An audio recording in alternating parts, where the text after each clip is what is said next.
and welcome to another episode of Chaps Chat with me, Oli. And me, Dom. And today we have a new guest on the show, Shane. Thanks for being here, Shane. Thank you very much. Good being here. Yeah, great to have you on. Cool. So just to start off, Shane, just want to get a little bit of an introduction for yourself and find out a little bit about who you are. Okay. So obviously I'm Shane. I'm from Wolverhampton, as you can tell by the accent, and I work for the NHS Mental Health Services and also a qualified solution-focused therapist. On top of that, I'm also a personal trainer in the evenings. Cool. So that's a bit about me. Yeah. Yeah, perfect. Cool. So, yeah, the personal training, obviously you can tell me. Yeah, I'm doing that as well on the side. Yeah, I think I need a few more. we'll get it booked in. Yeah, we'll have a quick session, mate, after this, don't worry. Virtual ones. Yeah. Can't see him behind the camera. You might be better in Zumba or something like that, mate. That'd be alright. Yeah. That's good. That's good level of fitness, Zumba. Oh, mate, I'll rescind that one then. Maybe I should get down to Zumba, you know. Yeah, maybe, You might mate. enjoy it. Cool. So just on the mental health side of things, can you, obviously working for the NHS, can you just tell us a little bit about your role there? So my role is a community STR worker, which is support time recovery worker. I work through the NHS, and our referrals come through police custody. So anyone that gets into trouble, we get our referrals from police custody. They send and basically they're screened within the custody by a psychiatric nurse, and their referrals are either physical or mental health. And the age ranges are between the youngest, which I was surprised about the other day, is 10. Wow. And the oldest is unlimited. Okay. And the oldest that we've had is probably about 87. Wow. 87, Yeah. Wow. So it's amazing. What we tend to do is we assess the individual to make sure that they're getting the full round package. They're looked after in the community by our team, and that we have onward referrals. So that might be through talking therapies, getting to the GP for medication. It could be getting down to the food bank because they've got no food. Another one is housing, benefits. So we kind of look at a whole round package to give the individual the best kind of care moving forward. And the timescale we work with them is between 8 to 12 weeks. So the turnaround is very quick. It's at the moment it's demanding, but that's the NHS at the moment. It's kind of going through a tricky period, and obviously events that are happening currently in terms of the cost of living and the national crisis at the moment. Everyone's mental health is peaking, so this is the next couple of months are going to be very challenging. 100%. I mean, that age range just to start off with is that's great. It's great, but 87's it's an old age, isn't it? But... So I was very surprised when I went through the stats, and this was so the 87-year-old actually was driving for a certain amount of time and has been driving without a license. Oh, right. So he had obviously been driving without a license for years. Must be a good driver, though, then, if he's been driving. He's never been caught. Yeah, that's what I mean. So I think the only time, the reason he was caught is because I think one of his tail lights was out, and just by chance, police just pulled him over. And then they were like, "Can you show us your driving license?" I was like, I don't have one. And they were like, "How long have you been driving?" Since 12. Wow. Yeah. That's I don't need one. Don't need one. Like you're gonna nick me now, or what are you gonna do? That's crazy. That's a long time. How many years? So what? That's 75 years. No license. Fair play. Mate. He got away with it. Yeah. Trust me. Shouldn't have gone to Morrison's. Should have gone down the back route and then. They always catch you somewhere. It's true. Yeah, it is. So, in regards to the people that you help, are you specifically focused on one person throughout that 8 to 12 weeks, or do you have multiple people? So currently I have a caseload of 25. That's my caseload. But so there's in the numbers of teams. So the support time recovery workers, I think there's about 6, and there's 4 nurses. But we all have a caseload. So I think the max someone's got is 35. Really? To one person. Wow. How do you? And I mean, how do you split your time between that to get to make? I mean, does everyone have to get even time as well? Yeah, so it's one thing is with people's care is you can't put a time and limit on it. One person might have more demands than the other person might be straightforward. So it's about how you actually manage the caseload, as well as manage your time. So it's very difficult because you might have a complex case where someone's got needing benefits. They need to go to their GP. They've got no medication. They've literally got nothing. You start from scratch, or you've got someone who just needs signposting and just moving in a different direction. So what we do is we have a system, what's called a RAG system, which is a red, amber, green. And people are categorised between which one are the high risks and which one are the lower risk, and that way we can determine who is more in need of our help. Which it's a shame because you should be made to feel like you're a priority. Yeah. So I try and get round to them.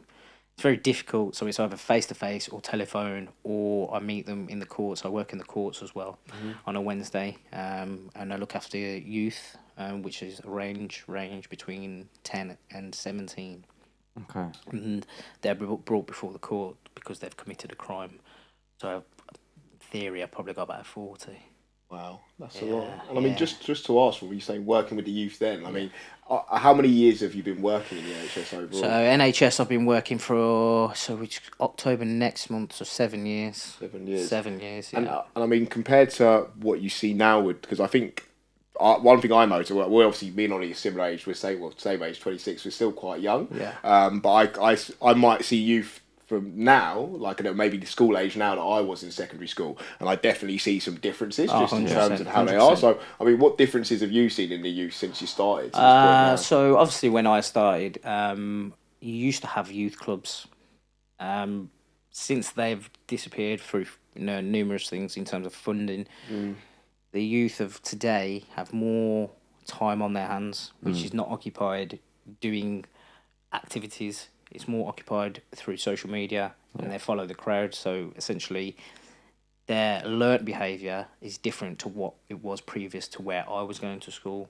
So you would be brought up differently. But this time, it's more of a culture, and if you're in gangs and XYZs, you're more likely to get into crime because that's seen as the next best thing.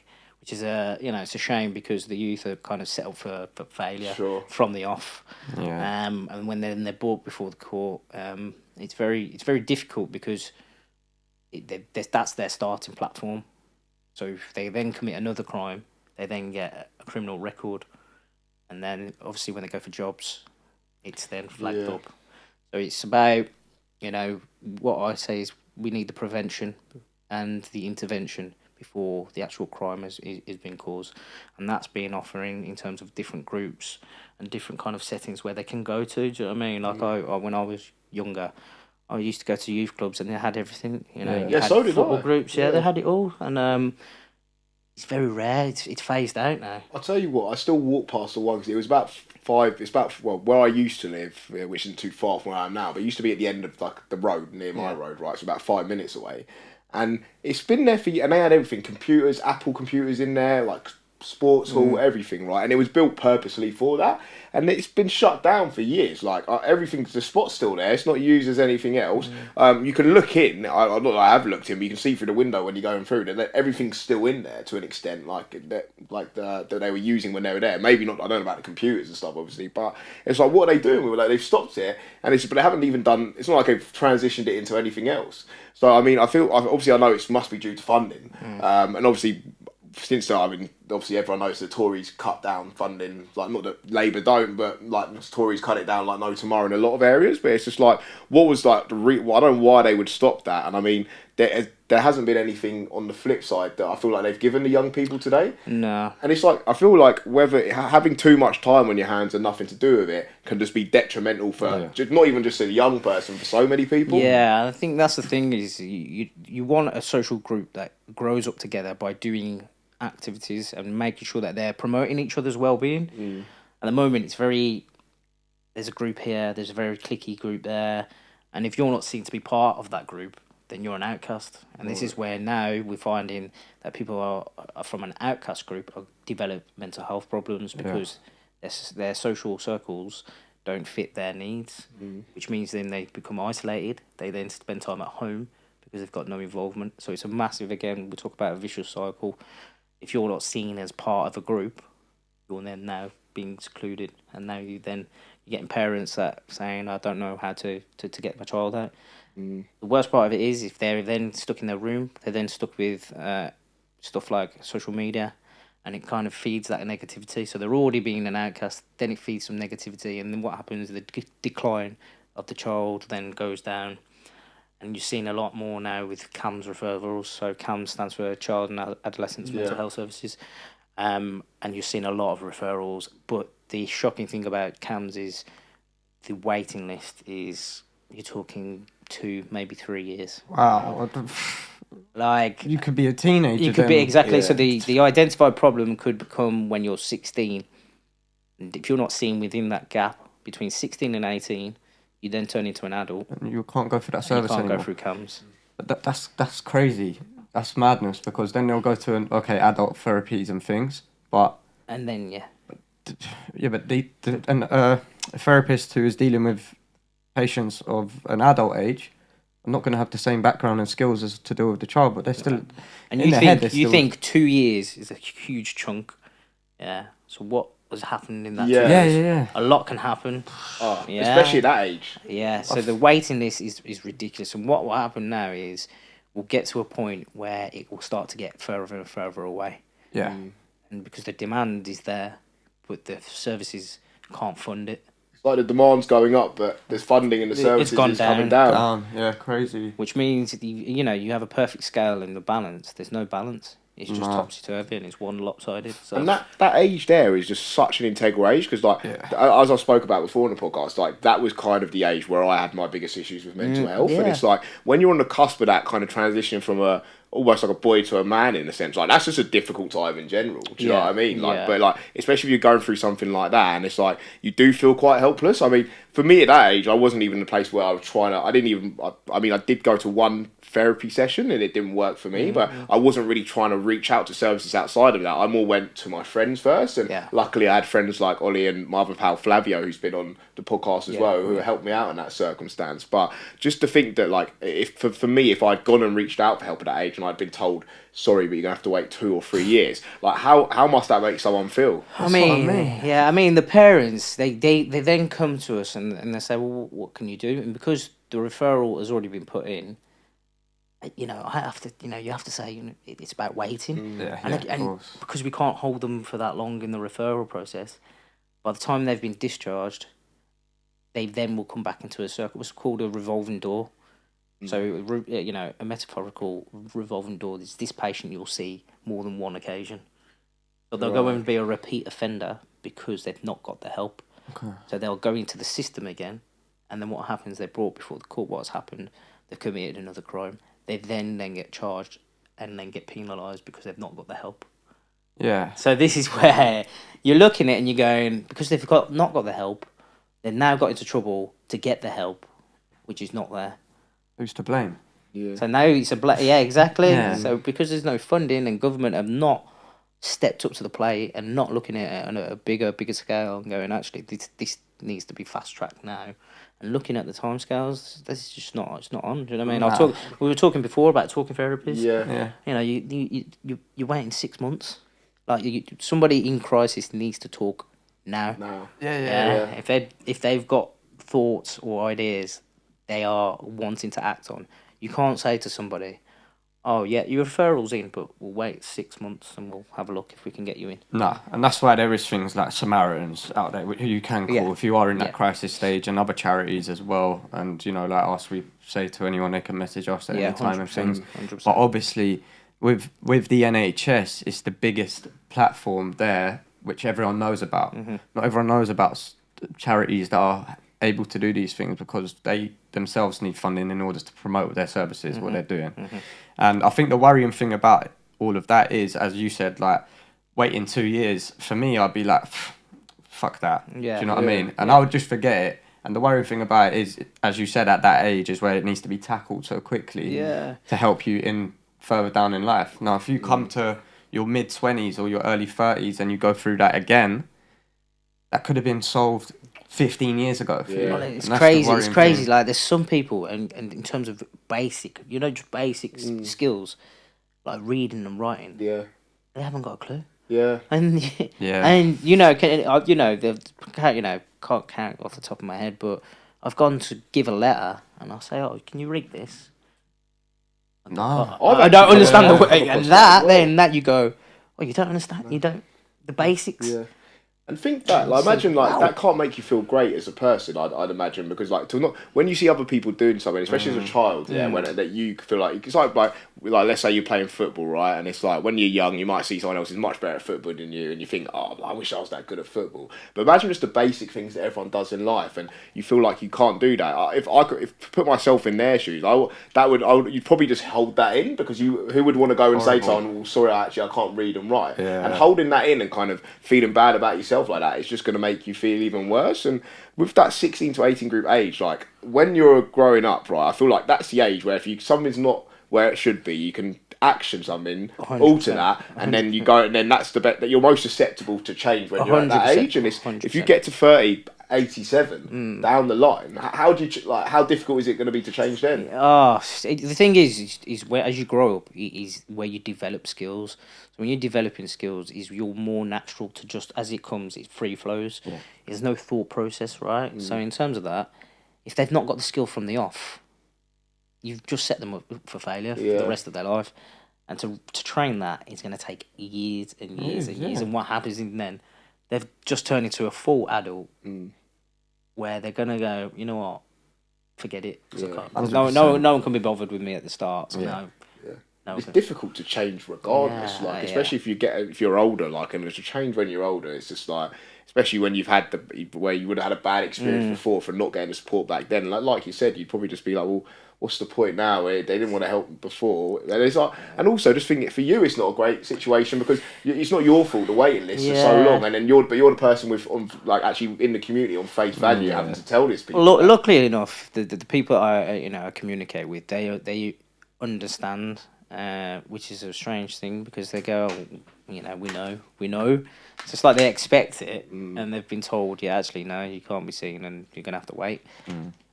Same thing with GPs. The GP is so overwhelmed because they just can't. The turnaround, they just can't do it. And what happens is it's why you get missed appointments because people go to the appointments not seen, and they just think, forget it, I'm not bothered. You've just got lots and lots of missing pieces in everybody's puzzle, and it's sad to see because you think, you go out with the intention you can help everybody, and you just physically can't. And also, on the flip coin of that is people sometimes will only want to be helped if they want to be helped. And people sometimes are very comfortable living the life they're living, so it's kind of distinguish who wants to be helped to who actually is quite happy being there. But the difference in class in terms of people's mental health is rocketing. And I hate to say it, but lockdown was the height of it.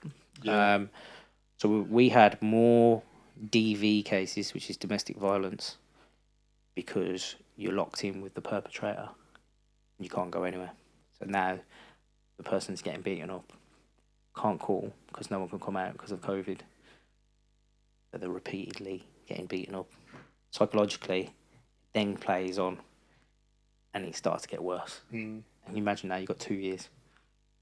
2 years of that. I mean, sure, some people didn't survive that. Do you know what I mean? After that, I haven't looked into the stats, but we got a higher rate of DV when everything started to relax than I've ever seen before. And it's, psychologically they've been just abused. And imagine it's a person who's been abused in the past through childhood and now got into a domestic violence relationship. You're talking a wide span from way back. To unpick all that, it's near enough impossible.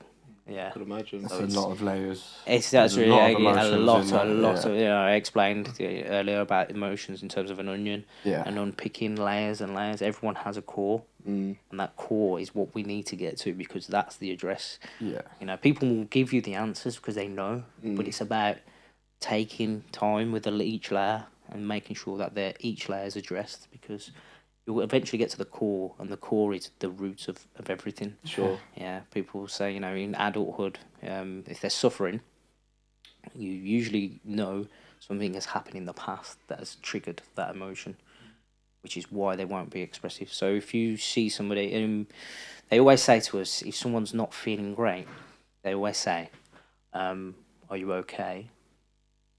But then they also say, follow it up with, are you okay? So the first "are you okay" might not be no. Yeah. Yes. Yes. And then the next one might be, oh, actually, yeah, No, there's something else. So it's always repeating, "Are you okay?" Yeah, because there's something like, again, the core is there. Because you'll automatically just say, so I've been in that position before, where people have asked me, okay, and if you sometimes you don't want to be a burden to people when you're in that scenario, and you'll just say yes for the first one, and it's like when someone offers you something like, do you want one? And they feel like, no, I'm alright, and be like, you sure you don't want one? And then they'll be like, exactly. Yeah. So this is the same. You want 10 donuts? Yeah, go on then, mate. Yeah, I'll eat all of them. Give it over here. Got this Haribo. Yeah, I'm alright. That's my one. I'll call it. I'll have a couple.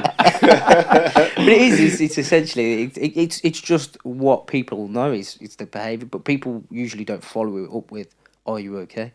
Usually, "Are you okay?" They'll brush it off. They've already walked off actually, because they've gone, "Actually, I can't be bothered to listen to that." And then they actually go, "Actually, no, there's something. I know. I want to talk to someone else." I actually do it quite a lot. Yeah, I notice myself. I get people tell me that I ask them too much. Like, "Are you all right?" I always say it. Right, even if I'm on the phone to someone quite a lot. I tend to do it when I'm speaking to girls, to be honest. But I do. You're right, I'll be honest with you. I swear that. And someone was like to me the other day, like, well, you asked me if I'm alright quite a lot. I'm like, I'm just checking, you know what I mean? Because I just feel like, yeah, but are you alright? Yeah, but generally, because you know him better than anybody, yeah? So you know if he's not alright. Yeah. That's what you ask. Do you know what I think it is as well? It's like, I feel like sometimes I've been in a place, right, and not this is something that I've exerted to people and I've told them, because it's like, but it's not happened that many times, but from where there has been a time in my life where I wasn't alright, I feel like now down the line, naturally, people will be more susceptible to ask you if you are alright. Yeah. And it's kind of like, sometimes I've been in a place where I've had the mindset where it's like, look, I've been fine for ages. Do you know what I'm saying? Like, I'm fine. Yeah. But I'm not going to say that to them because I know it's coming from the right place. But but I feel like I can resonate with that in that sort of way. But I feel like, I don't know, it's just like, but in real sense, it's like, it's just good that you got someone that cares about you that much to ask them if you're all right. It's genuine care. Like, that's the main thing, is to show that you care. Do you know what I mean? Because as you said, when it comes from that place, it's a good thing. Yeah. But yeah, like, I'm quite the same, and especially when you are in a good place within yourself, sometimes it can shine off you and radiate to others, and others can pick up on that. But some people still do have that, you know. But is everything actually all right? I mean, like, I posted the video on Instagram, our latest one, of me in a bedroom. Are you vaping? Yeah, I'm vaping in that. Always vaping. Yeah. Always seen him vaping. Stay off them vape, kids. I saw you vaping. Funny to hit me up. But yeah, I'm doing that, and people were asking me, "Oh, are you actually all right?" That video was created, by the way, for the purpose to spread awareness of how real life situations can look when you are like that. And I was like, yeah, no, like, you know, the videos for our platform is to show people how men are. And yeah, loads of people extremely concerned. I was like, no, I'm okay. I was like, shall I take it down? But it just shows you how much impact a video like that can have. And I think that's because these situations and this topic we're talking about is so widespread at the moment. Yeah, and it's good. That's how it should be as well. But it is behind the closed door, especially with men's mental health. And I think, you know, you can just sit there sometime. You could be in the darkest place in your life and you might not show it. Men are very much like that. Very much so, yeah. Very good hiders and can put on a mask and things, you know? And that's the thing. We're trying to take away that mask hiding, you know. We're, at the end of the day, we're all built with the same emotions, the same feelings. We've got everything. It's just how we express it, and I think that's the highlight of that. It's funny you saying that as well about how are you? Are you gay? Are you okay? There's another question, right? This is the most common question. What do you think it is? How do you feel? Very close, right? Okay, what is it? That was very close. It's very. That's them vapes. It's very close. How do you feel? How do you feel? Well, I don't know. You sure you're all right? Okay, so it's how are you, right? Yeah. How So, are you? Of course. What does how are you generate? Thoughts. Right, yeah. Thoughts about yourself. Okay, so how are you? You'll give a long list, right? And you'll reel off the dog ate my breakfast, work's rubbish, my relationships, it reels off. And what happens is people generally just want to know how you are, and that's it. They don't want to know your life story. Yeah. But watch this. So watch this phrase and use it around your office and when you go into work, right? So just go up to a person that you won't usually have a conversation. Just say, so what's been good? All right? Yeah. And automatically you go, and your brain has to go, oh, I have to think of something good. Yeah. My brain's telling me all the good things now. First two, work and life. There you go. First two, yeah. And what's been good? Yeah, work and life, really. Same thing. Do you see? Yeah. Boom, straight to the point. How are you is generic. It opens up a whole can of worms. And you could get someone who's really feeling in a real bad position, and you will get their burden. You will get it from all angles. Like, no, my benefits hasn't gone in, and my flat is just a tip, and I can't afford to do anything. Yeah. That question is what we try to phase out. So whenever you have a conversation with anyone, maybe today, is go, what's been good? Watch their change, and you actually can see them. You can see the cogs turning in their head, going, oh, I've never been asked what's been good before. With that though, so if you ask someone what's been good, can that not also come across? Because if nothing has been good, because they are actually going through some shit at the moment, can that not put off them from answering about the truth? No, because there's always something small. Yeah. So it could be, I know this is very simple, is you've had a decent cup of tea. Yeah? Or you've had someone contact you that you've never expected. What it is you're changing the framework within the brain.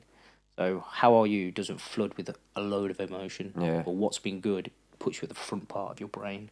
And also, what I'm thinking is for someone who's in a negative mindset, naturally they're going to be more drawn towards the negative thoughts. And if you ask them how are you, they're probably going to come up with the negative thoughts first and dwell on them. Yeah. But if asking what's been good, that's probably going to get them to shift their mindset, and they'll actually have to think about what's been good, which 100%. Is probably not something they've been thinking about. I guarantee you, if you guys went out today, and asked somebody what's been good, they'd have to think, and they'll give you something back in response, and everybody give you something what's been good. Yeah. Because there's something always a positive in their life. It could be small, could be the tea, or it could be, I've just booked a holiday, I'm going away. And they'll tell you what's been good. And then they'll, majority of the time they'll say, oh, thanks, I've never been asked that before. Yeah. Just changing the actual framework of how you communicate with people can always change the outcome. Yeah. 100%. Words are powerful, right? Words are powerful. Yeah. What did we do earlier when we were speaking? Yeah. Yeah? What word did I say? Happy. And what did you both do? Smile. Oh, yeah. Yeah? Yes. Automatically, it put you in a frame where you thought about being happy or when you had a happy moment. And you both went to a place where you knew it made you feel good. Yeah. Right? So that's the same way that you do things with everyone else. What's been good? It could be limited, it could be small or big. And I'm going to say one word, happy. And automatically you've changed the physiology and the framework of the brain. Yeah. Words are powerful. They are powerful. And how you receive them and how you speak them is so key, I think. Like you said, when people are negative and they're reinforcing negativity, is because they believe the words that are being spoken. Yeah. Bullying and harassment in school. They're being bullied and harassed because of negativity around them. What happens is they're then going home and secluding themselves and isolating because they're feeling negative thoughts. But then, because they can't talk to anybody, they've got their own thoughts. Yeah. And now you just You're just sat there dwelling on your own. And like, trust me, I can tell you, being a dweller is like, it's not the one. Like that's why I think anxiety makes you dwell quite a lot. Yeah. And it's like, I mean, obviously I've had experiences with that, and it's not fun. With anxiety, here's an interesting thing. So anxiety is caused from negative thinking. Mm-hmm. And anxiety is, when you're causing anxiety, it's because you're reinforcing negative thinking. It's not because you're anxious, it's because you're reinforcing that thought, which makes you more anxious, right? So what happens is you've got two things. You've got an intellectual part of the brain, and you've got your anxiety, which is primitive part of the brain. So when you're reinforcing that, that's what's causing the anxiety. It's not the actual anxiety, it's the negative thinking. I mean, what's a good way that, I guess, that you could shift between the two? Because obviously I'd imagine you want to be shifting out the primitive area of your brain. So part of that primitive part of the brain is you've got your intellectual, your rational part of your brain, which is called the left prefrontal cortex. And that way, what you're talking about, the shift, is you talk about the 3 Ps. So those 3 Ps are positive thoughts, positive action, and positive interaction. So if you reinforce those 3 things across the day, so what kind of positive... Let's do it, for example. What positive interaction have you had today? This. What's a positive thought you've had for today? Really like that Nando's I just had. Bingo. Right. What's a positive action for today? Come in here. How easy was that? Easy. Within 10 seconds. Right? But yet people spend hours and hours and hours chewing up on a negative thought. It took 10 seconds to change what we thought. What you think, feel and behave are all factored into those 3 Ps. Positive thought, positive interaction, and positive action. I think it's as well, I feel like before you know that you can shift, that, or you have the ability or you have the control over your mind to shift, that's why people just kind of go in a spiral with it. Because for me now, it's like more I understand myself as a being, right, in the terms of like, if everyone's thoughts are their ego, so if I get a negative thought, I kind of stand, not like physically stand, but I can stand back as a person and be like, I don't resonate with that. That's not what actually I believe. But I feel like people feel, well, I know I've got out on about this quite a lot in podcasts across it for a long time, but people just think they are their thoughts, and it's been able to shift your thoughts, but it's also been able to have that perspective to step back and feel like that sometimes everyone's minds feeds them stuff that may not necessarily be what you actually believe. It's just sometimes your ego may tell you that. Again, that comes from the part of the primitive brain. So whatever your thoughts are thinking within the primitive mind is you don't actually want to start believing them. So again, what you were saying about the thoughts becoming you, you can easily flip between that and actually change that pattern behaviour. So I wouldn't... It's very easy to be in a primitive... What I'm saying is primitive brain is not a be-all and end-all. It's good for certain things, right? So if we're... Okay, for example, let me use this. So we're here today, and there's a window there, and you see a polar bear, right? It is that kind of weather, because it's cold. But you see a polar bear, so your instant reaction is to do what? To run. Right. That's your primitive brain acting in a response that it needs to respond, because it responds to anger, anxiety and depression.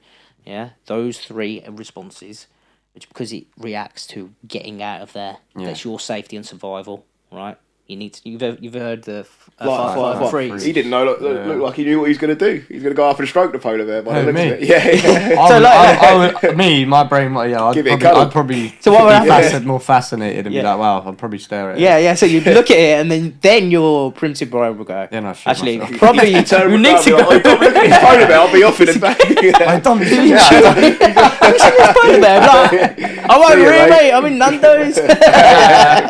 But yeah, that's that response. Okay, so that's where it's good. It's where you need to react in terms of danger and X, Y, Z. But it's not good for when if you're negative, because that just promotes being negative. So the intellectual part of the brain, which is the slower response, where it makes all the rational decisions, it's the part that we're interacting today. So we're in that kind of intellectual mind where we're having that conversation and we're thinking rationally. And if that polar bear came, we're in a safe space because we're in here. Yeah.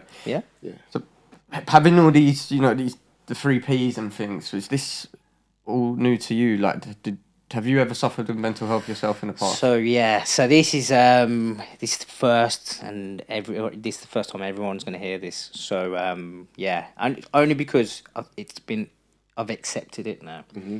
Because before, as a bloke, I've had this macho image and think no one will want to know. But my mental health started probably the day my mum passed away, the day I started secondary school. Okay. So my mental health experience started the day I was growing up to go into secondary school. But that change to go into that was completely changed my outlook, because the way you look at it is it kind of the platform it gave me was probably not the best one to start with, because I was now going in. My dad had to go to work and work around me to support me. My sister was very close to my mom, and my brothers were over here in London. And it was just almost like, fuck, this hit me hard. So then it didn't seem real, and then afterwards it started to die down. And what happened is I had the same feeling, and I thought, no, I was very close to her, and I said, I just can't carry on with this. So looked around and I saw like what I could get my hands on, and just because, and this is 11, I'm 11, so I don't know what's going on here. So I just get a load of pills and just whack it all together, and then just neck it with some alcohol. The only thing it did is kind of knock me out. Really, yeah.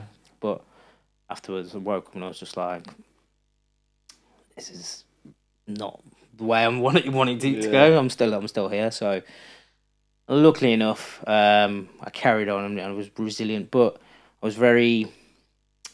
had a lot of emotion, a lot of anger, because I thought it was my fault that she died, but it wasn't. It wasn't my fault. It was just how I perceived it, and she was then not there. So I was just like, whatever. I got into fights. I was in trouble in school. I was, just very, very not very nice to be around. And then because you look at your mates and they have their parents, and you start to go, oh, this is a bit dysfunctional. Do you know what I mean? There's only me here really to fend for myself. So from an early age, I had to grow up very, very quickly.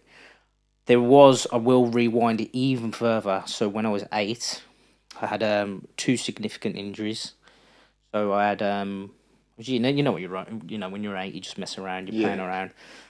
And we had these big double French doors, and they had glass and wire in between it, so it's chicken wire. Yeah. Right. So I was running after my sister, and we were just messing about. And obviously, she slammed the door, and without the force, because force and then another force going against it, it's going to collide. So as I was running, I ran towards the door, went to stop the door, didn't stop the door, went through the glass, and then went up to my shoulders, and it knocked me out. So both my feet are in, both my arms are in, and I'm stuck in the door. So, and then because I've knocked myself out, I was in a daze. You could hear this like a tap, tap, tap, tap, and then like I just look out the gaze, my arm had dropped, and the bone had came out, and what that tap was, it was attached to the piece of skin. Oh man! And so, and then obviously all I can hear and remember, my sister just crying, like bawling, like what the fuck. Yeah. And then my dad comes out and goes, he's always remembered, he said it was like a horror movie. There was blood everywhere. So what happened, luckily enough, so the ambulance crew came and they patched it all up. And then when I was in surgery, I just imagine you got the old school needle and thread. So you hit not this cross stitching that you have all these days now. This is like proper. You feel every stitch go through. So there's 150 stitches. I'll show you actually. This you won't be able to see it there, but there's one. That's like called the little caterpillar, and then obviously the big one runs from here all the way up to here. So I think I lost 2.5 pints of blood. I think I was half a pint away from death. Wow. Yeah. At 8? Yeah, 8, yeah. Jesus. So, what an experience. So from 8 was the first mental health experience, because imagine going to school. You've got your arms are just gone. And the way kids are as well. The way kids are. They won't. If you're an adult, you'd be conscious. And you got bandages all over you, and you're asking what happened, and you're just like can't use the use of your arms, so you start walking around like an idiot. Then obviously mum passing, just getting into regular kind of fights, and obviously mental health around then in the school. They just didn't know. They just were like, well, he's just a naughty kid. Yeah. But not really, because there was something going on in the background. And then obviously things just spiraled. And then when I turned just before 18 or 18, my dad gets a phone call. By this time, my sister's in Ireland, so he takes the phone call, and I just remember him, and he just, because he doesn't talk a lot, but when he's quiet, and he just starts crying, and I was just like, what's going on? He goes, your sister's passed away. So I was just like, and then you just think you're just starting to recover, and it just flooded all back, and you're just like, this is history's repeating itself again. So you're looking at these 2 significant years of my life, and one when you should be set up for secondary school, and just where you're just about to turn into an adult. Now these 2 significant things have happened. So you look at it and you just think, shit. And then because she was hanging around with the wrong group, it went through the coroners and stuff. And then I found out that someone had been influencing her, and she'd been overdosed. Oh. Yeah, and then because she was the apple of the eye, you know what I mean? So now you're looking at 2 significant females who have the group, who are like the glue to the family, and that glue, once that glue's gone, the pieces just don't fit. So yeah, I was just raging. I was like, just get me on a plane. I'm gonna go and find them. Just didn't care. I said, listen, I'll go to prison for this. Yeah, I mean, I don't care. But yeah, I could see how it just destroyed him. Like, he was finished. Like, my dad was just like, I can't do this. So look, obviously carried on, and then after that, I was there on just getting around the 25th, 26th, and my dad was just started to clutch his chest. He had a heart attack, and luckily enough, I was there. He had a triple heart bypass, but I saved him. Wow. But he was very close to death as well. But that's like, you start looking at it and go, oh, so this is just repeating. It's a lot of trauma. It's a lot, yeah. And I've just masked it. Think about it, from 11, masking. I've masked enough. Then I've gone again, and then you've gone again. It gets physically draining, because you go, I'm mentally, I have to pick myself up, because I can't let anyone know what's going on. Because I've masked it for so long, it got to a point where it just eventually blew up. So he's obviously he's got his health issues, but it was just 2 significant parts of my life that were just. And then a couple of years ago, I just thought, this is just not on. And I had a car accident. Completely wrote off my car, like it crumpled, and I looked at it. I should have been dead in that situation. But I always remember it, and it's a bit like these lights here, and it was just like a white light, and it was almost like, and then that white light was my mum and my sister, and it was freaky, because it was just like, it's not your time. Yeah. Like, you've got to go and carry. It's almost like a message to say you've got to carry on. Like, what you're doing is serving for others. But yeah, it's crazy. Like, I've just throughout, it's just always something. But what it has taught me, I think we were discussing before, was mental resilience, some kind of willpower, and to believe that everything happens for a reason, for a certain reason. Things can't be prevented. There's 2 things that you can guarantee. Is when you're born and when you die. Yeah. The middle part is what you make of it. Yeah. So there's no other. We spoke about make or break. Yeah. He could have broke me. Yeah. But he didn't. So then this is now where I have to then go on and this is why I do my role, is to help others, because I know I've been there, I've done it, got t-shirt probably 3 times round. So it's tough, but eventually, It's a lot of pain, mate. And just to say as well, like, you should, obviously, I'm sure you know already, but like, for you to overcome that and then go on and to help other people as well, you should be massively. Obviously, it's not for me to say you're proud, but you should be massively proud of yourself. Yeah. I know. I think this is what it is. Is I've looked up at it, and you go, you know, how far have you actually come, and how far have you developed? Because it's still, you know, in a short space of time, to pick yourself up and go again, and pick yourself up and go again, you know. And I kind of really done it on my own. I haven't really I didn't tell my mates, and I was suffering because they just wouldn't get it. Yeah. And I've just continued and continued. And I think some people just realise, they go, well, how do you do this? How do you just keep bouncing back and just keep doing what you're doing? I think what it is, it teaches you that you have to be grateful for what you have. Yeah. You know what I mean? You know, certain things that, you know, I've got my sight, I can hear, I can use my legs, I can use my hands.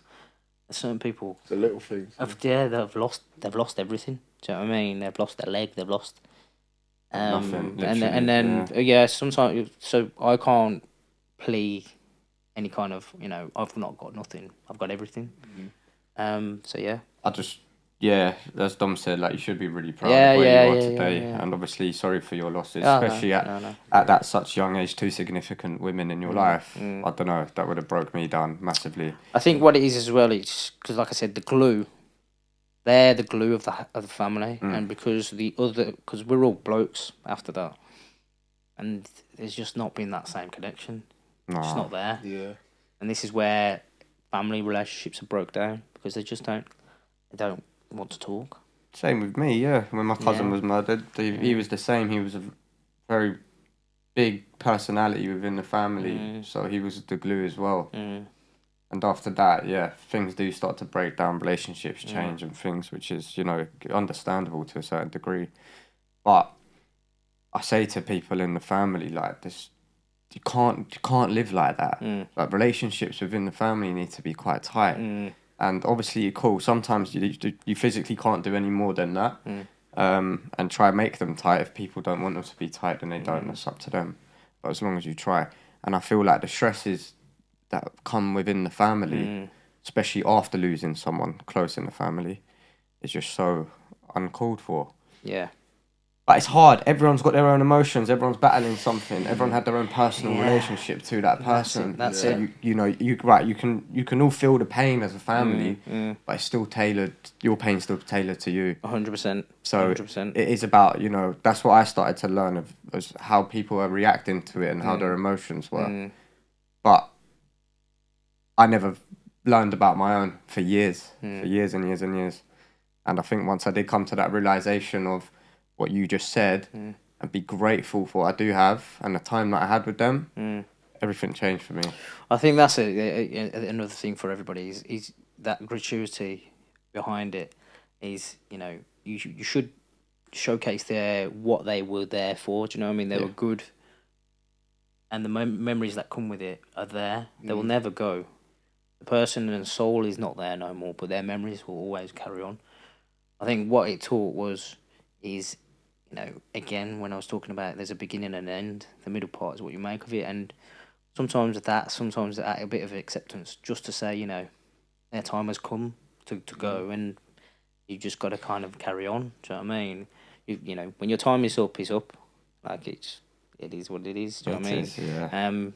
You know, it's quite horrible what happens to certain people, because that's, you know, it can't be helped, but it is what it is. It's life. Life's cruel, isn't it? It's cruel. And like I said, it's what makes or breaks us at the end of the day, you know what I mean? But that gratitude word's so important, I think, because one saying that I've always, there was actually someone who we've had on the podcast told me before, is that it could always be worse. And it may not seem like, in my worst times, it never seemed like that, but it can. And it's like that, having that, like now, I walk down the street and I feel gratitude just at the sun shining. Yeah. Do you know what I mean? And like, when you can kind of take the little things like that in life, it just makes everything else so much easier. And it makes you realise that probably the main stresses for people, like, that we think about stresses, like the money, work, all this sort of thing. It's like, they really don't have that. They mean something, but they don't mean as much because everything else is that we need is around us. I think so. I think what we have to think is what is your true value? Like if that is value to you, value to you is probably walking down the street, right? Yeah. But value to someone else, they'll say, "Oh, money." Yeah, it's determined on what you see as value. True. Do you know what I mean? It's again, like I value everything that I have, rather than what I don't have. Yeah, 100%. You look at people who are millionaires. You have to ask them, "Are you truly happy?" And they'll say, "No, I'm not.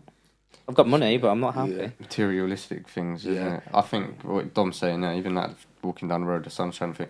For me, I think once I found happiness and I stuck with it, it felt like it was a missing piece for me for a very long time. Yeah. And finding that emotion to be happy is such a big resilience, I think, for myself in terms of making sure that I can find my route back to happiness once I've been through sadness. Yeah.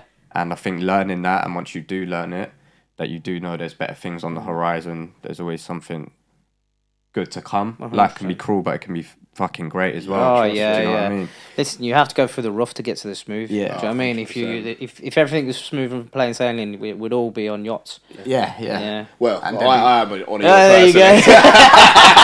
You're on the yacht of life. How do you think I'm getting over from here, mate? There's helicopters parked. I was on the Space Force. You boys need a lift. Okay, yeah, we'll come up after.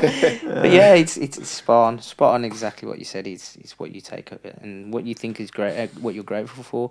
If everyone just practice 3 again, I use 3 because no more than 3.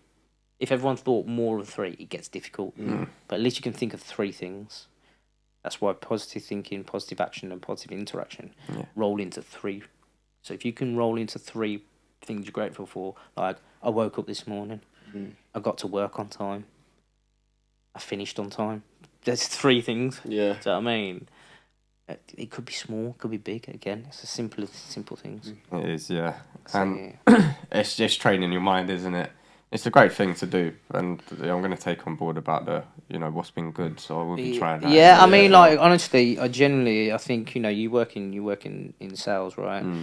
I guarantee you, if you're going to you're a great salesman already. If you go and use what's been good, your sales are probably going to go, why is he asking me what's been good? Because you've taken an interest.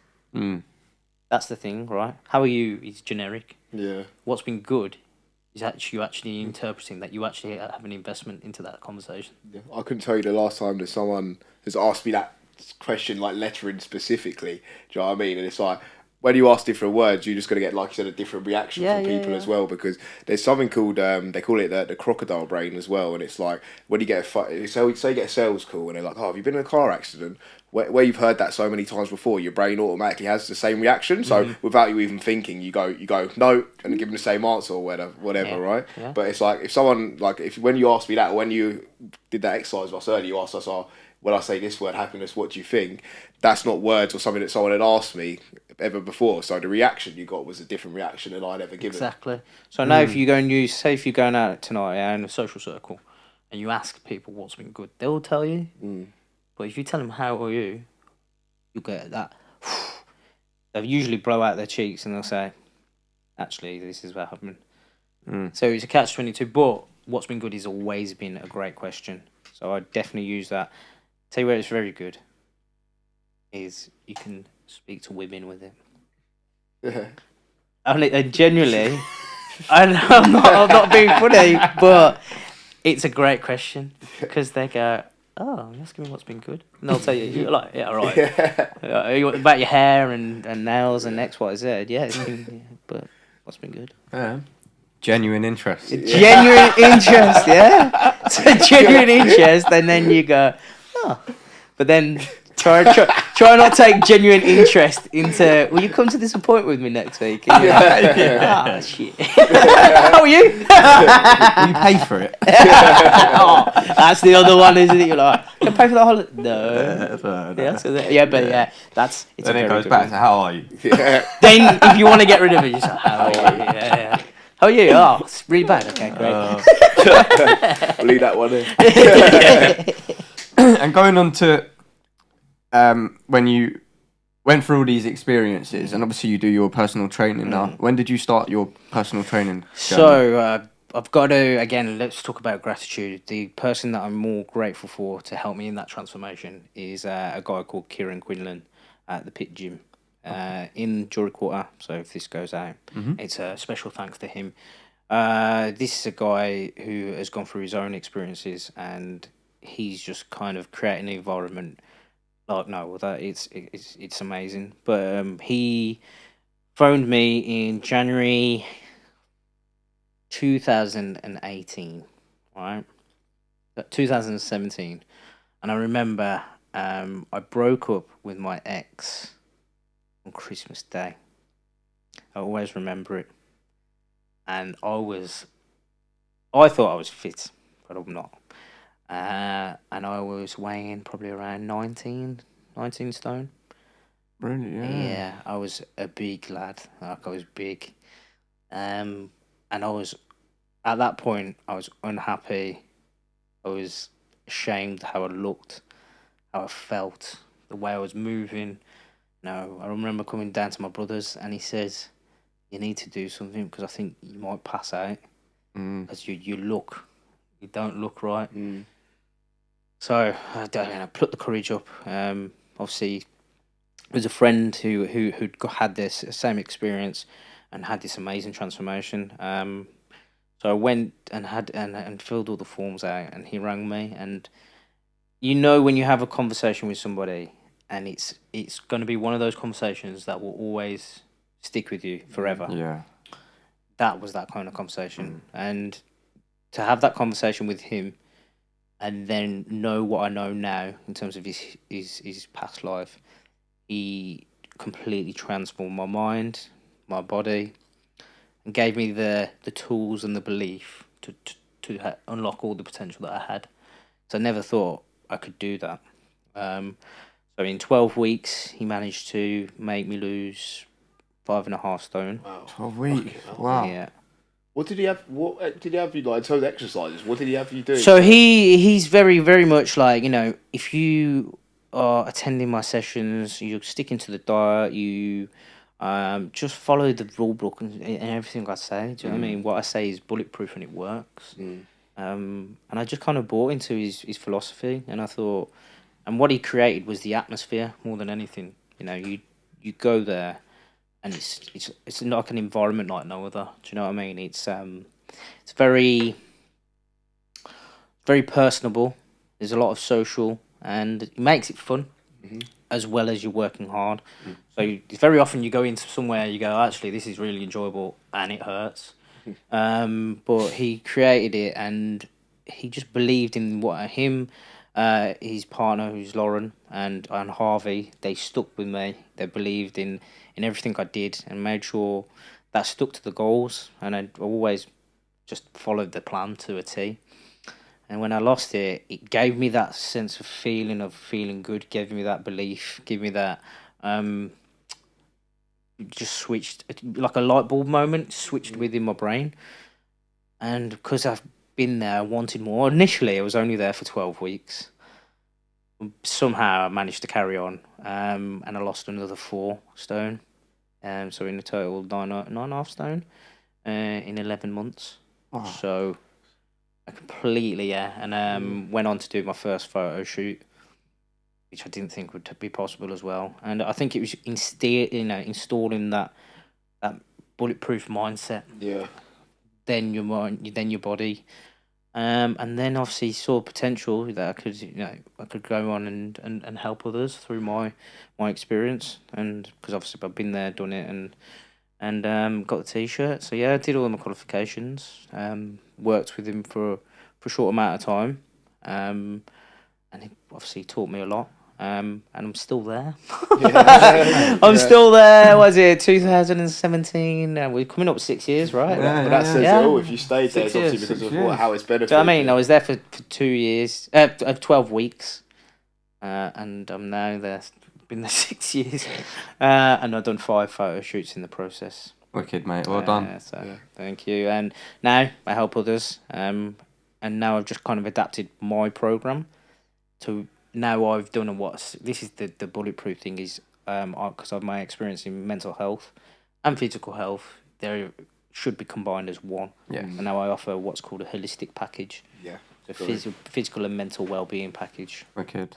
And it covers all bases because we shouldn't split the two because they're not two separate entities, they're one. Yeah.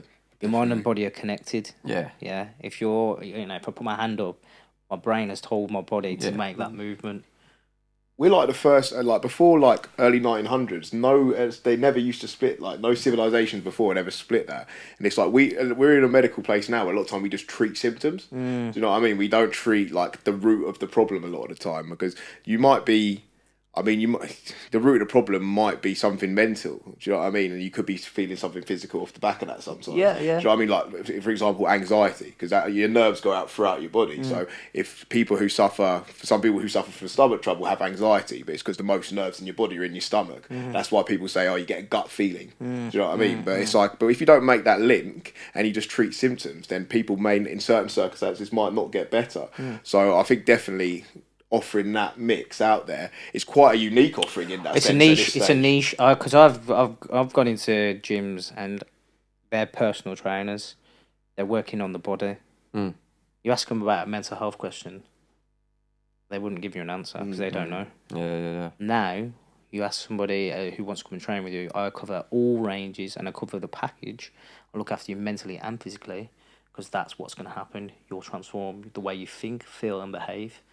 And the way that you look. You need to move to London, mate. Honestly. Do you know what? Do you know what? I was thinking about it, and I was thinking these guys in London, especially like Nuffield, David Lloyd, all those. Yeah. They make a killing, right? Oh, they do. Yeah. But mate, David Lloyd, you know how much? Mate, I don't go there, mate. It's about 130 a month, 150. Sometimes it's just gone up. No, thank you. But then you go in there, right, and you tell me if there's someone who's got mental health experience. They may have an experience of life, but are they actually training mental health? Do they have they have people in there? As far as I know, it's a gym, right? But you just get like it's a nice gym and you get sauna and stuff like that. Yeah. But like if you had that in there, that would definitely be like I said, a unique thing to do. Yeah, so because I work with a marketing coach, and he says your USP is your unique selling point is because you're both in mental health and you've gone through a transformation. You put the two together, and it's gold. It's gold to people because they go, "Oh, you offer everything," rather than one thing where I have to go and wait for a counsellor's list where I'm on the waiting list for 6 months, and now I can come to you, can have a session and do another session, and then you look after me physically and mentally. Yeah, so it's a full package. It's a full package. Holistically, that is the biggest model. So I'm not anti-medication, but I'm against keep giving you pills because you can do it in your physiology of your mind and your body can combat anything. Yeah, medication is short term, but not afterwards it wears off.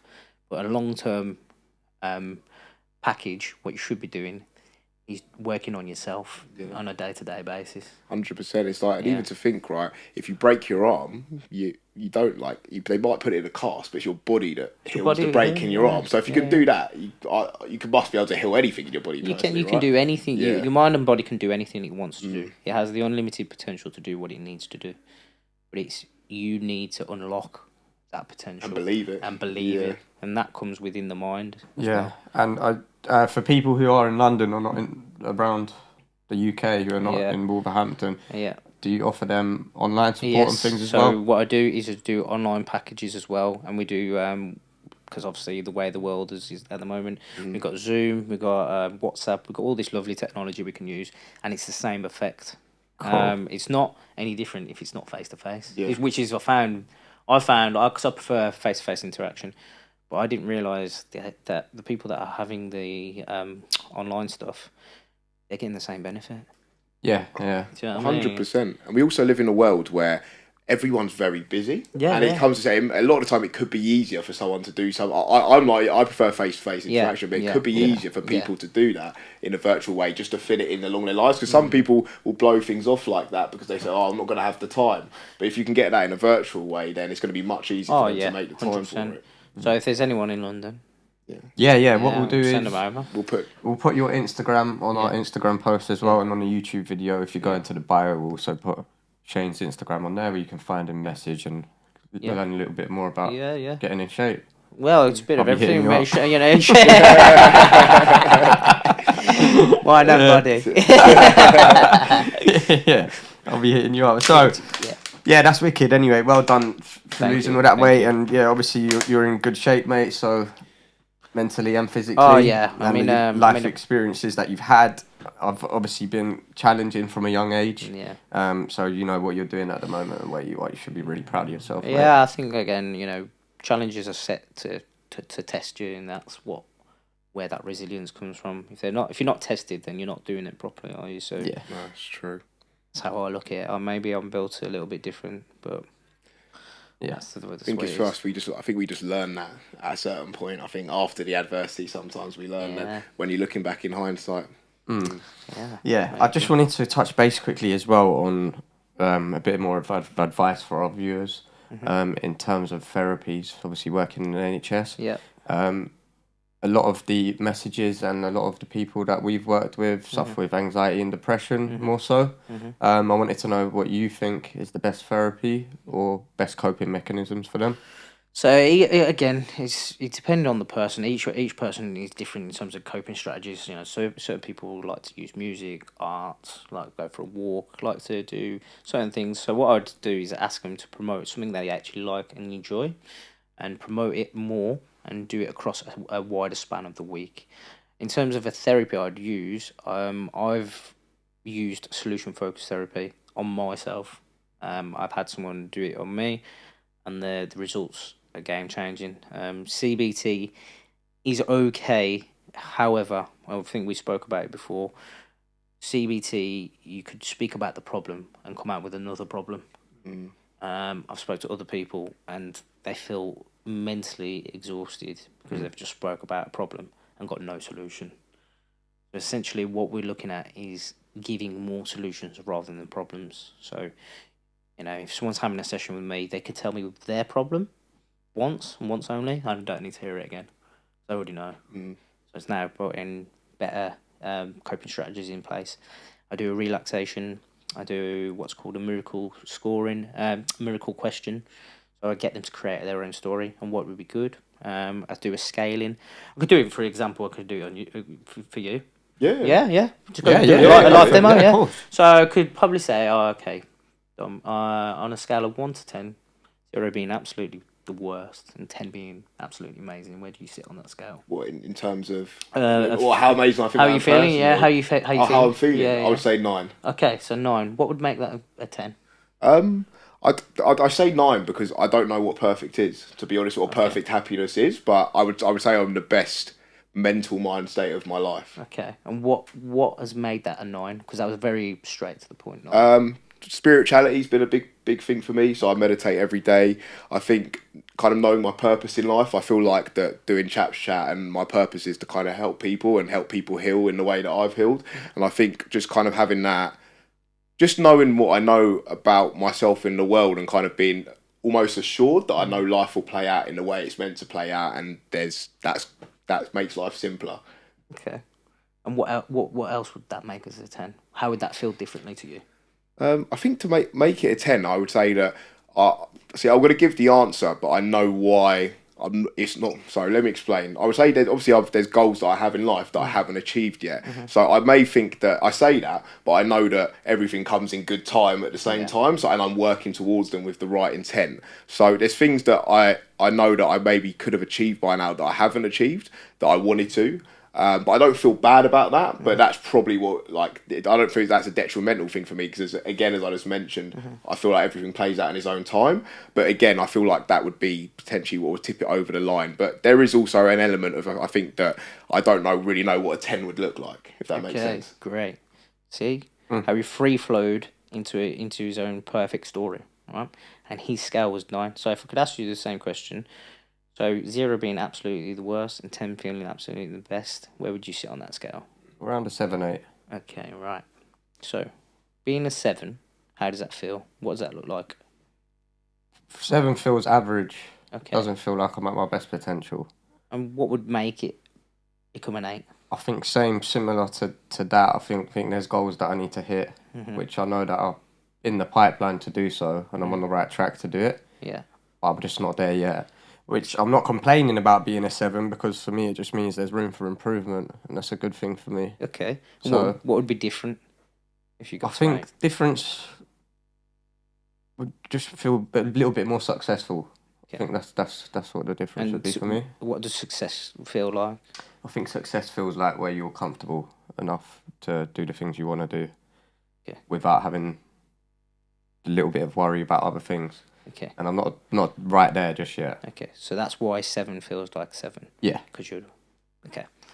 Do you see where that comes into now? So what you're doing is you're essentially, with the scales, your scale was completely different to what Ollie's scale was. Only because that's how he feels there and then. Some of them scalings could be 2 or 3. But then you need to push up the scale. Yeah. Yeah. So someone who's suffering from anxiety, depression, usually sit around 2 or 3. Because that's where it feels like it's doom and gloom. But it can eventually be pushed up to 6, 7, 8, and that's where it goes above average. Yours is very well above average, because that's great, because you're in a good headspace, and so are you. But that's where that scaling works. Yeah. So now they wouldn't ask you that in CBT. Nah. I felt I just got a lot more benefits out of that than the 7 sessions. I feel like it's like I feel like we don't dwell on our, like, because I just said stuff there that, like, don't get me wrong, some of that I was obviously aware of, but it's not like I said that out loud. I know, but it's now, because you wanted to say out loud, it came out. Yeah. Because it's been sitting there. Yeah, and it was just the right question. It was the right question that was asked. Yeah, and the same question for you. You just said there. Did you hear? 7 sessions, and he didn't get any benefit. Yeah, I had 5 minutes with him. Yeah, it's the question. Yeah. It's the question. It's asking that question where you're experienced in this to enable someone to be able to access that part of the brain to think about what's really that part of the brain is, when I'm asking that question, is you're using your intellectual part of the brain, right? So you actually have to think. You know, some people don't like to think because they like to suppress, and that only puts you in what's called the primitive part of the brain, and you're sitting there with your negative thoughts. So me asking you what's been good sits you in the part of the prefrontal cortex. The scaling questions puts you in the part of the prefrontal cortex. The 3 Ps puts you in that prefrontal cortex. So you see where you're always sitting now. I'm just thinking I want to do more of that now. Yeah. He took me on the spot of that. But instantly, yeah. So now, I've come to you earlier and asked you, I said one word, I'm not going to say anything to you. I'm not going to do any, all I'm going to say is one word. And I said happy. And that's because you're putting yourself in that prefrontal cortex. Now imagine now you do that every day. What kind of person can you achieve and be? Yeah. You could unlock so many doors, like you'd be untouchable. Yeah. Now you imagine one person rubs off onto another, then all of you are in that same circle. And what happens is, back in the day with ancestors, they used to hunt and gather together. And there used to be a tribe, there used to be a social circle, because they were connected. And now if you're all connected with your thoughts and your emotions and the way that you behave and think and act, you know what I mean? You can achieve anything you want to. So it's just going back and retraining the brain. So what you can do with our brains, millions and millions and billions of neurons, and you can do what's called a hire and fire. So what you're doing, you're hiring and firing new different pathways. So what I've done essentially now is change the way that you think. Very simple. Very simple. Yeah. Very effective. Yeah. You'll come out of it and you won't feel like you've had the weight of the world on your shoulders. And that's the way. Solution focus is a lot better.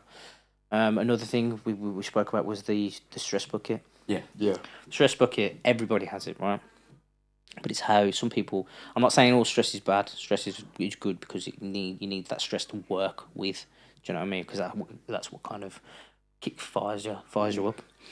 But stress come from cortisol, So what we want to do is promote more dopamine, more serotonin. These are the good chemicals within the brain. So when you guys were firing all those questions, you were getting a lot of dopamine, you getting a lot of serotonin, you felt good, you were laughing, you were happy. That's what we want more of. You don't want more cortisol because it causes stress. But the stress, what you want to do, and we use the analogy of the cup, and as you keep filling it and filling it and filling it, you only use, when you do have a natural process of when you do empty that bucket, it's called REM, R-E-M, so it's rapid eye movement, so when you're going to sleep, and that's only accounted, with shame, it's only accounted for 20%, so you'll have a full bucket, and you'll go to sleep, and then you'll want to reduce it, but still, you've got that layer. You go to work, and say someone's just hand you massive amounts of assignments to do. Boom, you're through the roof. Yeah. You've just blown your lid, and now you've got loads and loads of problems. You then probably get disciplinary, probably get pulled out, 2 weeks out of the office just because of your actions. But if you reduce your stress, bring it down to a level, bring it down again and again, you'll know the people that are less stressed. I asked you, how stressed did you feel? Well, what just then? No. Yeah, how did you feel in the when I asked you how you felt? No stress. No stress. Go and ask somebody with stress how they feel. You can tell, like they're looking at you like they want to kill you. Yeah. I feel like that's why you see so many people nowadays. Like they'll just, when you see like someone on the train and they'll just go into a tangent over something very small, like getting on someone else. Perfect example, right? Those tubes and trains. Yeah. They're not designed for people to just pack up like that. What happens is, imagine now you've got a stressed person on a tube, right? They've got nowhere to go. And they've got people barging into them, pushing them. They've already got their stress buckets really full. Something could happen. They've missed the tube. Boom. They've had a breakdown. You can see it, and you can see it in people. I guarantee you walk onto the bus, and you've seen it happen, right? It's mad. But I told them, don't bump into me. Yeah. But when that happens, what happens to their reaction afterwards? Well, after they've gone on a tangent, it's like the stress kind of, it looks like it leaves them, but they realise what they've just done. Exactly, and that's the same as a stress bucket. And that's the overload. And that's the overload. So essentially, if you keep filling your stress bucket and don't deal with it, you're always going to feel stress. Best bit of that therapy is it reduces your stress. Yeah. And relaxation, like meditation, or the way that we choose to do the therapy, relaxes the mind and gives you a better chance of approaching new things. Yeah. Okay. Breathing exercise is also really good for relaxation. And I was reading something the other day, right, and it was like, actually when you meditate, like it brings your heart to, like, obviously you want as lower or a slower heart pace or beat as possible, right? Meditation lowers your heartbeat more than when you're sleeping. Yeah. Which is crazy to think about. You'd think you'd be more relaxed when you were sleeping. Wim Hof. Wim Hof's the perfect guy. In 21 or 23 world records, just controlling his breathing, going up, was it Mount Everest in just his shorts? Yeah, nuts. Sitting in ice water for ages. And so his theory is, because I think it's something to do with his wife, and she died, and he was on about slowing down the brain and the responses through cold therapy, because that's how they used to treat it before medication, was cold therapy. So when people had anxiety and depression, they'd submerge them into cold water. Oh, really? I've never heard that before. They say when you are depressed and things, you should take cold showers. Really? Yeah. I take quite a lot of cold showers. Yeah. I thought that was just to slow your heartbeat. Though. No, so there's other things like the adipose tissues and what it does to your sensory and your sensory in terms of your body. There's lots of benefits. So I just can't face them though, man. What, a cold shower? I like them, you know. Do you? Yeah. I think you've got to get used to them, haven't you? Yeah. I'm not a fan. I don't spend too long in there, though, mate. Joe, what? This is how I know. It's like you catch your breath. I'll start off like lukewarm and work my way down to cold. You'll never be a success doing that, mate. You know what I mean? Gradually turn it. It's easier that way, though, man. Each and their own. Yeah, it's but then that's the best for me. That's the best because it's the reason that I can now say, you know, what's happened in my life is because I understand what part of the brain I was sitting in. All I was doing was suppressing my emotions in a primitive sub part of the brain. was going to benefit no one. So essentially, I was just filling myself up full of, anger and pain for an unnecessary reason because I didn't deal with the problem. And because I parked it at the back. Yeah. It will only come to surface when something else triggers it. Yeah. Hence, month passed, I parked it, and then 7 years later, something else happened. Then it resurfaced. I didn't deal with it. It's like we actually had a lady called Georgia on, and she was speaking about people who have psychotic breakdowns, and she said some people, it's like one thing can just happen one day and then they'll break then, but it was like in the lead up to that, there's generally a history of there's of a lead of happen. There's a lead of events. So someone who has got into trouble with the law. The reason that something has triggered that reaction is because something has happened back in the past. So if you what's called the timeline, if you go far back enough, you'll get to your answer. And that's majority for people and for everyone. If you go back in a timeline, you'll eventually get to. Remember, I talk about the core. Yeah, that's the core and where you start. Then you can do the work. But again, it have to have acceptance of knowing it's a problem. Yes. If you don't accept, then you can't deal with it. No, very true. Acceptance is hard, isn't it? I think once you find your acceptance for the problems that you've had in the past or the feelings that you've had or currently had or have, I think accepting them makes life a whole lot better as well. I think it's a lot easier, isn't it? It makes you a little bit more vulnerable in order to talk and things, which is a good thing. And it's not a sense of shame. No. It's more, as you said, acceptance, isn't it? It's you just accept it the way it is. And believe it or not, this is what we say and what we've figured out along the process of doing Chaps Chat. There is so many people out there who have underlying mental health issues and who don't feel great every day. And the things of social media and what's on the TV and all these things make other people's lives look fantastic compared to yours. Yeah. But in 100%. reality, behind closed doors and cameras, they got shit Do you going know on who the as greatest person was to do that? To entertain but still suppress these emotions? Jim Carrey. Robin Williams. Sorry, Jim Carrey still alive. Robin Williams could make everyone laugh. Yeah, there's not a bad movie done, but deep down, his depression killed him. Yeah. That if that doesn't say something, you could be anyone on the street, but it might be someone who's really suffering, who's standing right next to you. Yeah. The stat is 1 in 4. I'd probably say it's probably more. Yeah, that's crazy when you think. 1 in 4 is just, I think it's generic, but I think it could probably go in 2 in 4.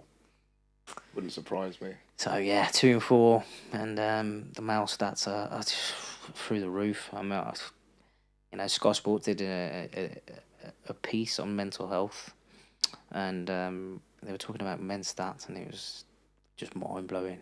Mind blowing, like the percentages that you think it would. This is current, like what happened before. Phenomenal. The percentages are extremely. They're in the 60s, 70s in most categories in regards to men's mental health. Sometimes 80%. Yeah. In terms of depression, and depression's obviously the biggest killer. Yeah. Of them all, and I think what's more shocking is the age. The higher the suicide rate, the older the man. That's mad. So as you say, for 40 years of your life or 30 years of your life, you've been feeling shit really deep down. And you've never spoke about it. It'd be interesting to find out what their life expectancy in men is. Because if they're suffering and the percentage of death and suicide is up.